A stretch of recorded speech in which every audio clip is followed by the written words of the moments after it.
आयोजित हर सोमवार को जो भजन कार्यक्रम चलता है, उस कार्यक्रम में उपस्थित सभी मेरे सम्मानित बुजुर्गों, सम्मानित नौजवान साथियों, मैं सबसे पहले अपने बुजुर्गों के चरणों में शीश झुकाकर प्रणाम करना चाहता हूं और अपने नौजवान साथियों का अभिवादन करना चाहता हूं, आपका आभार ज्ञापित करना चाहता हूं।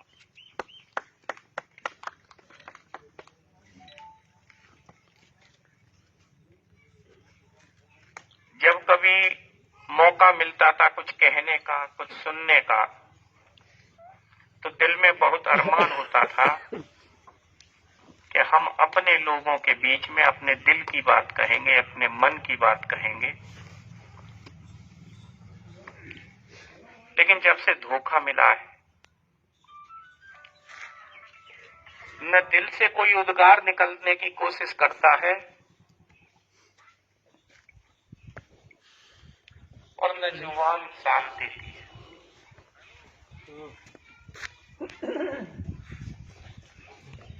मैं उन बुजुर्गों को 20-22 साल पीछे ले जाना चाहता हूं। 35 साल से ऊपर के बुजुर्ग, 35 साल से ऊपर के लोग जो मेरे पिता से परिचित होंगे, क्योंकि 35 साल से नीचे का नौजवान उनसे परिचित नहीं होगा, क्योंकि जब तक उनका जन्म हुआ उनकी राजनीतिक अवसान हो गया, उनकी साझ हो गई और उसके बाद वो परलोक सिधार गए। तो जो बुजुर्ग मेरे पिता के साथ रहे, जिन्होंने मेरे पिता को देखा, जिन्होंने मेरे पिता को वोट देकर उत्तर प्रदेश की विधानसभा में भेजने का काम किया, मैं उन लोगों को संबोधित करते हुए कहना चाहता हूं कि 1993 में भी एक घटना हुई थी जब उत्तर प्रदेश विधानसभा का चुनाव हुआ था और उनकी टिकट काट दी गई थी। लेकिन मैं उनसे पूछना चाहता हूं कि क्या उन्होंने चुनाव लड़ा था? वो टिकट काटने के बाद भी शांत बैठ गए थे। उन्होंने कहा था कि मुलायम सिंह यादव ने मेरी टिकट काट दी है, मैं उनके द्वारा घोषित प्रत्याशी के सामने चुनाव नहीं लड़ूंगा। ये अलग बात है कि हमारे मतभेद थे, हमारे मनभेद थे, वो उनके साथ नहीं लड़े, लेकिन वो चुनाव नहीं लड़े।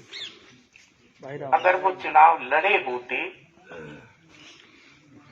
तो उस समय जिसे टिकट मिली थी 4,500 से जीते थे, क्या वो जीत पाते? नहीं। मैं केवल इतना कहना चाहता हूं कि मेरे पिता ने आदरणीय मुलायम सिंह के सम्मान को बरकरार रखने के खातिर अपना सर्वस्व न्यौछावर कर दिया। आज वही घटना मेरे साथ में।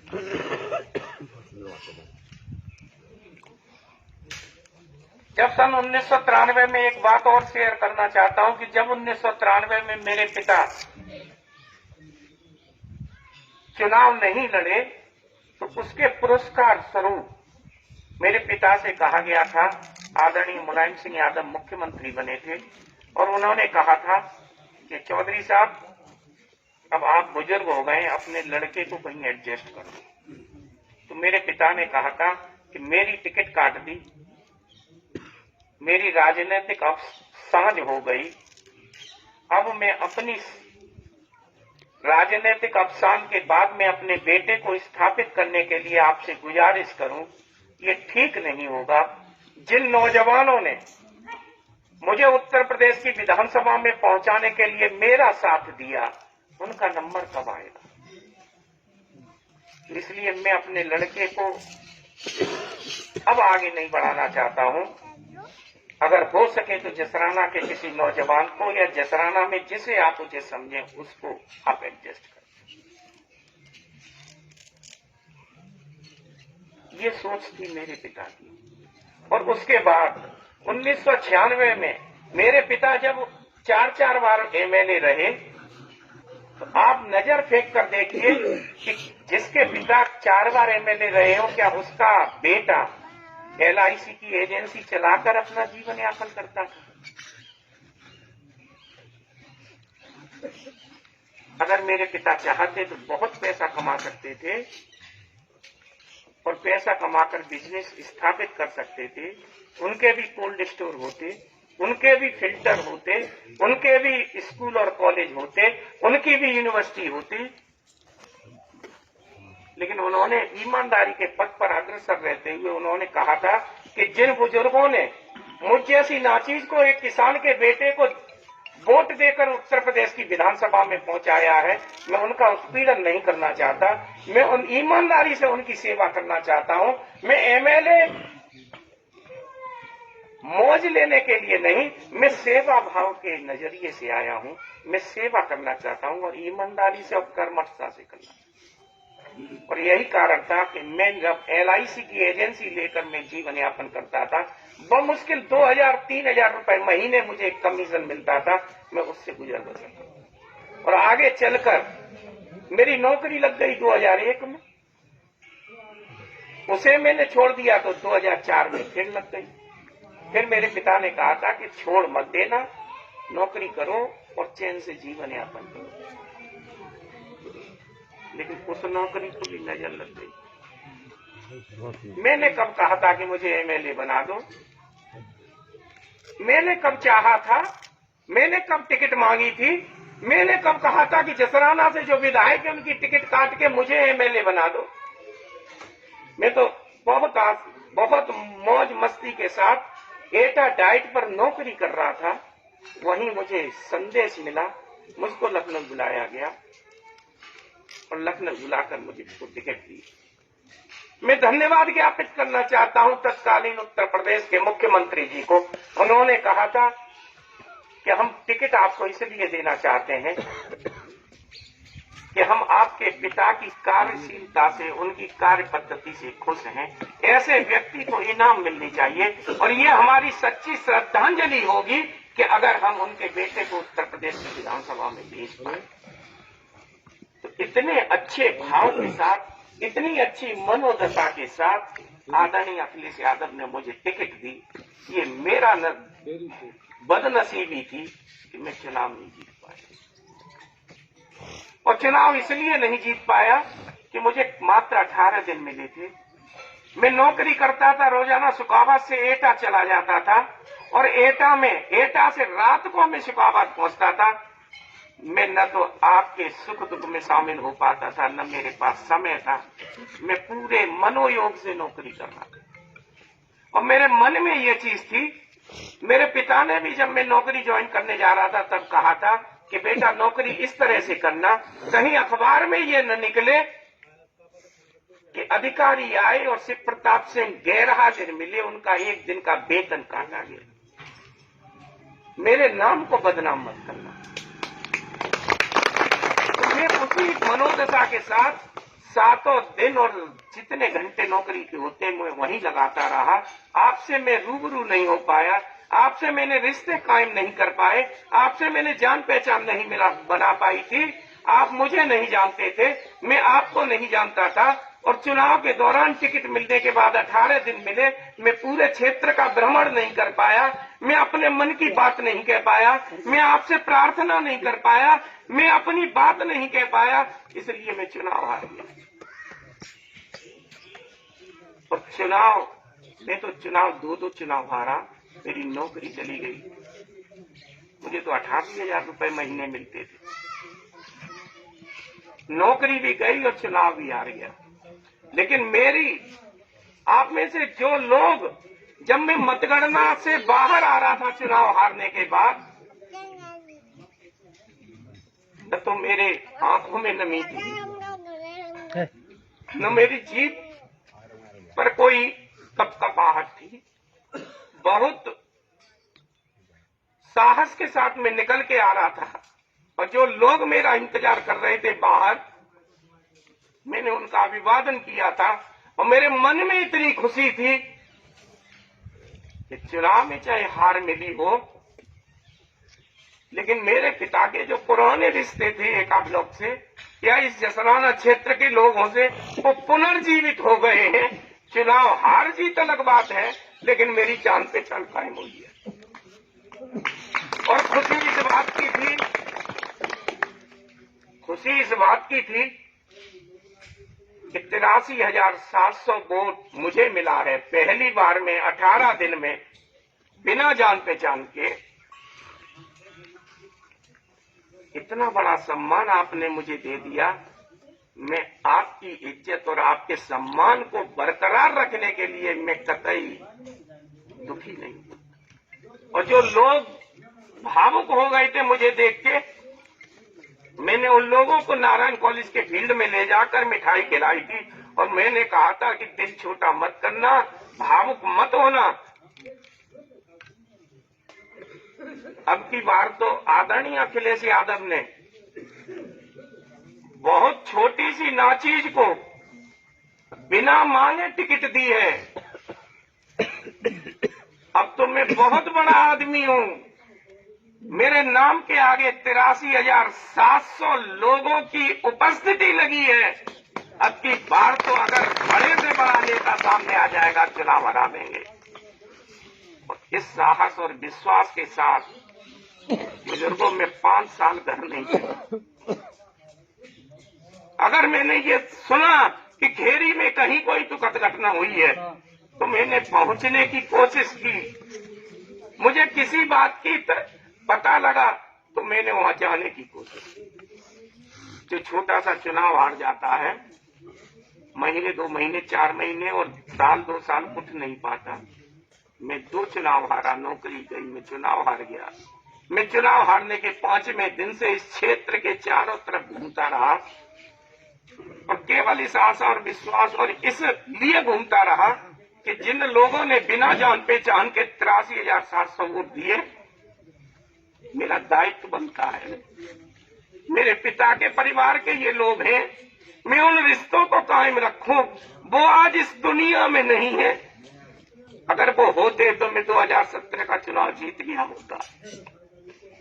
मुझे 17 में ये कहने वाला कोई नहीं था कि खेरी चले जाना, इस व्यक्ति से मिलना। खेरी में जाओ तो ये सामाजिक रिश्ते हैं बेटा तुम्हारे। वो मेरे साथ नहीं थे, मेरी उंगली पकड़ कर अगर वो खेरी आते तो शायद तो मैं इसी ताकत के लिए मैं गांव गांव घूमता रहा 5 साल कि मैं किसी लायक नहीं हूं, मेरी कोई हैसियत नहीं है, लेकिन आपके सुख आपके दुख मेरे सुख दुख मैं उनमें शामिल हो सकूं, यही मेरा कर्तव्य बनता है। और यही निभाते हुए मैं 5 साल में अभी 17 तारीख को, इसी महीने की 17 तारीख को मुझे आपके पूर्व सांसद अच्छे यादव जी ने बुलाया था। उन्होंने कहा था 1% से प्रताप टिकट न मिल पाए तो क्या करोगे? मैंने कहा सांसद जी मैं आपका बहुत सम्मान करता हूं, आप उम्र में छोटे हैं लेकिन मेरी नजरों में आपका बहुत सम्मान है। आप जो कहेंगे मैं करूंगा। मेरी टिकट काट दो तो बहुत छोटी सी चीज है, अगर मेरी गर्दन पर आरा भी चलाओगे तो मैं उफ नहीं करूंगा। आप जिसे टिकट दे दोगे मैं उसके साथ रहूंगा, लेकिन मेरी 2 बातें मान लेना। उन्होंने कही क्या कि टिकट काटने से पहले मुझे ये बता देना कि टिकट काटने का कारण क्या है। क्या 2017 के शिव प्रताप और 2022 के शिव प्रताप में क्या अंतर आया है? क्या मेरी कोई बदनामी सामने आ गई है? क्या 17 के बाद मेरे कर्म ऐसे खराब हो गए जो कि मेरी फिजा खराब हो गई है? क्या मैं दुष्चरित्र हो गया हूं? क्या मैं बेईमान हो गया हूं? क्या इन 5 सालों के बीच में मैंने दलाली की है? क्या मैंने लोगों की सद्भावना नहीं जीतने की कोशिश की? क्या लोगों की शुभकामनाएं मेरे साथ नहीं है? अगर उसमें अगर कमी आई है तो मेरी टिकट काट देना, आपका जो आदेश होगा तो मुझे बता देना। क्योंकि जब जज किसी अपराधी को सजा देता है और फैसला अगर 370 पेज का होता है तो 369 पेज में वो लिखता है कि इसने ये इसने ये गलती की, गवाहों ने ये प्रमाणित किया, इसकी ये गलती थी, इसका ये दोष था, और केवल छोटे से एक पैरा में वो उसकी सजा लिख देता है कि इसकी वजह से इनको 3 साल या 10 साल या उम्र कैद की सजा दी जाती। तो आप कम से कम मुझे एक लाइन में बता देना कि मेरा दोष क्या है, मुझे मंजूर होगा। और दूसरी बात ये कर देना कि मेरी जब टिकट काटो तो ऐसे व्यक्ति को टिकट दे देना जिसने 2017 में मेरे हक में वोट किया हो, जिसने 2017 में ऐसी साजिश न की हो कि मैं चुनाव हार जाऊं।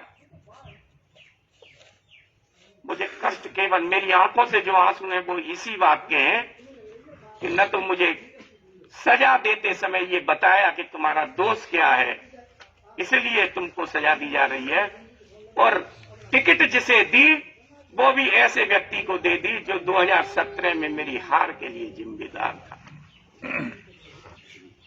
मैं बुजुर्गों आपके बीच में आपके चरणों की सौगंध खाकर कहता हूं, मेरा कोई मतलब नहीं है कि मैं उत्तर प्रदेश की विधानसभा में पहुंच जाऊं। टिकट कटने के बाद मुझे घर बैठ जाना चाहिए, जिस तरह से मेरे पिता बैठ गए थे। आज मुझको ये लगता है कि मैं अगर अपने पिता की तरह अगर मैं घर बैठ जाता हूं, वही पुनरावृत्ति होगी। मैं आपसे कहना चाहता हूं कि जो गरीब के बच्चे, जो मेरे जैसे नौजवान, जो मेरे भाई बहन, जो मेरे जैसे लोग हैं, राजनीति का ख्वाब छोड़ देंगे।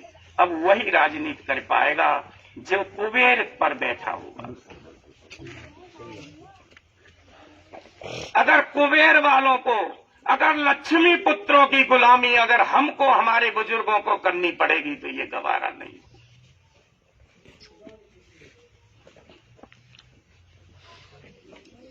मैं बुजुर्गों से कहना चाहता हूं कि एक दौर वो था जब मेरे पिता राजनीति करते थे तो घेर के आगे चारपाई पर वो बैठे होते थे और उसी चारपाई पर आगंतुक को वो बैठाल कर उसकी पीड़ा सुनते थे, सबके सामने पारदर्शिता के साथ बात करते। और आज ये होता है कि एक एक व्यक्ति को एसी कमरे में बुलाकर बातचीत होती। जब हम किसी धनाढ्य लोगों के दरवाजे पर जाते हैं तो हमके घंटे 2 घंटे 4 घंटे इंतजार भी करना पड़ता है कि विधायक जी पूजा कर रहे हैं।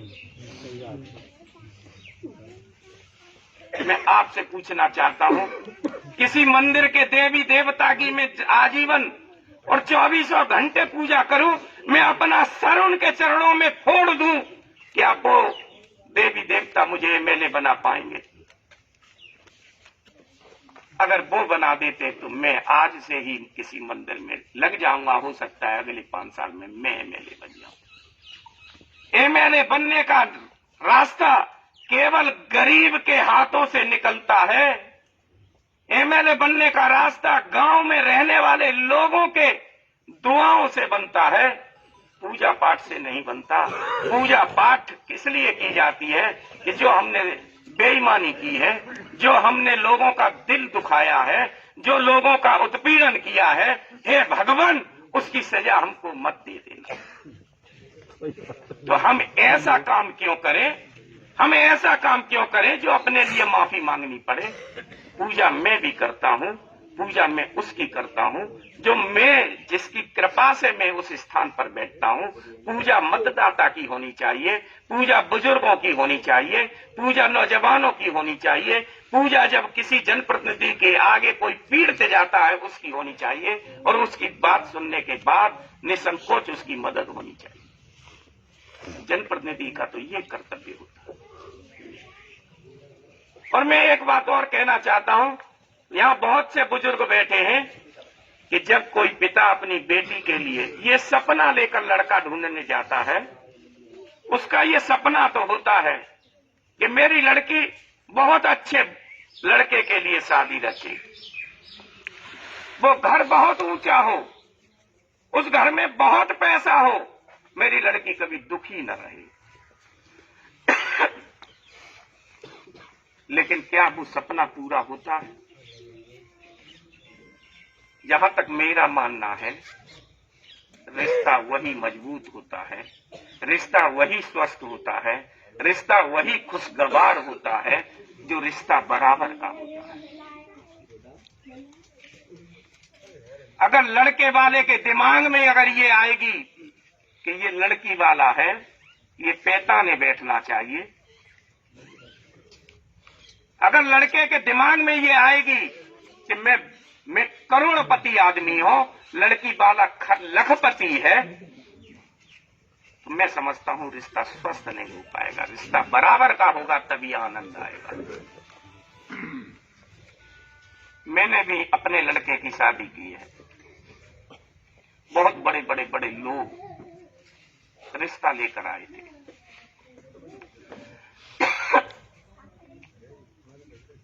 और वो मेरी गरीबी पर वो मुझसे कहते थे, वो नहीं कहते थे कि लड़की ने एमए किया है या बीए किया है, या लड़की अच्छी है या कैसी है, लड़की गोरी है या काली है।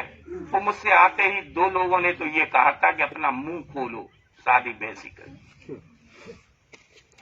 यानी वो मेरी गरीबी की मजाक उड़ाना चाहते थे।